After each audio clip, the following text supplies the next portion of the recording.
દાહોદ શહેર એ division post વિસ્તારમાં ગઈકાલે એક ઘટના ઘટી હતી ફ્રોડ લગતની.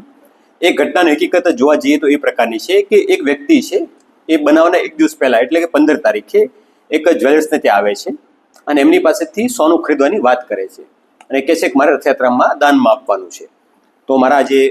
સાથીના કર્મચારી છે એ આપને ફોન કરશે એવું જણાવી તેમનું કાર્ડ લઈને ત્યાંથી રવાના થાય છે. ત્યારબાદ ફોન દ્વારા વાતચીત થાય છે અને એવું જણાવવામાં આવે છે કે દાહોદના ગોધરા રોડ પર આવેલી એક બિલ્ડિંગ છે, ત્યાં પોતાની ઓફિસ આવેલી છે અને ઓફિસની અંદર આપ અમને રથયાત્રાના દિવસે સોનું આપવા માટે આવજો અને જ્યારે તમે સોનું આપવા માટે આવશો ત્યારે અમે તમને ઓન ધ સ્પોટ એનું પેમેન્ટ કરી આપશું. આ પ્રકારની વાતચીતને ભરોસો આપી એ ડીલ નક્કી કરે છે. ત્યારબાદ જે ભોગનાર વ્યક્તિ છે એ જે સોનું હતું 200 ગ્રામ જેટલું એ લઈ અને રથયાત્રા દિવસે એટલે ગઈકાલે 16 તારીખે બપોરના સમયે ગોધરા ઉપર આવેલી એક બિલ્ડિંગમાં આવે છે અને ત્યાં જે આરોપીઓ છે એમણે એક ઓફિસ જેવું નિર્માણ કર્યું હતું ઉત્કર્ષ સ્મોલ ફાઇનાન્સ બેંકના નામથી, એનું ફ્લેક્સ બેનર લગાડીને, અને એની અંદર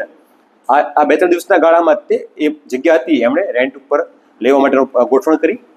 અને ત્યાં ફર્નિચરની ગોઠવણી, ટેબલ ખુરશીઓ, કોમ્પ્યુટર અને ઓફિસનું સ્ટ્રક્ચર બનાવ્યું હતું કે જેથી પ્રથમ દ્રષ્ટિએ કોઈ માણસ આવે તો એવું લાગે કે અહીંયા કંઈ ઓફિસ ચાલે છે.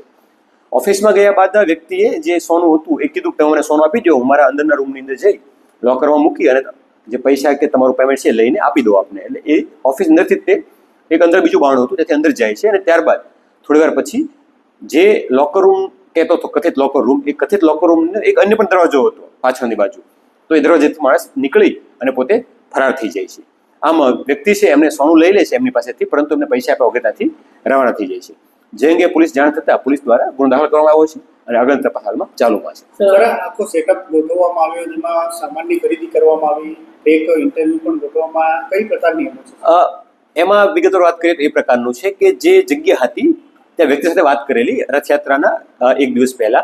કે અમે આ તમારી જગ્યા ભાડે લેવા માંગીએ છીએ ને શુભ દિવસના દિવસે અમે આ વસ્તુ ડીલ આપણે એગ્રીમેન્ટ કરી નાખશું, પણ ત્યાં સુધી મને ફર્નિચર ગોઠવવા માટે, સેટઅપ કરવા માટે ચાવી આપો. એટલે એ દરમિયાન અમે ફર્નિચરવાળાનો અને લોકલ જે કોમ્પ્યુટર વગેરેવાળા લોકો હોય એમનો કોન્ટેક્ટ કરી તાત્કાલિક ધોરણે ત્યાં ફર્નિચર ગોઠવ્યું હતું અને એ તમામ લોકોને પણ ચેક આપ્યા હતા. એવું પ્રથમ દ્રષ્ટિએ જણાવ્યું છે કે જે ચેક છે એ આપવાથી આપણે પેમેન્ટ મળી જશે એવો ભરોસો આપ્યો હતો.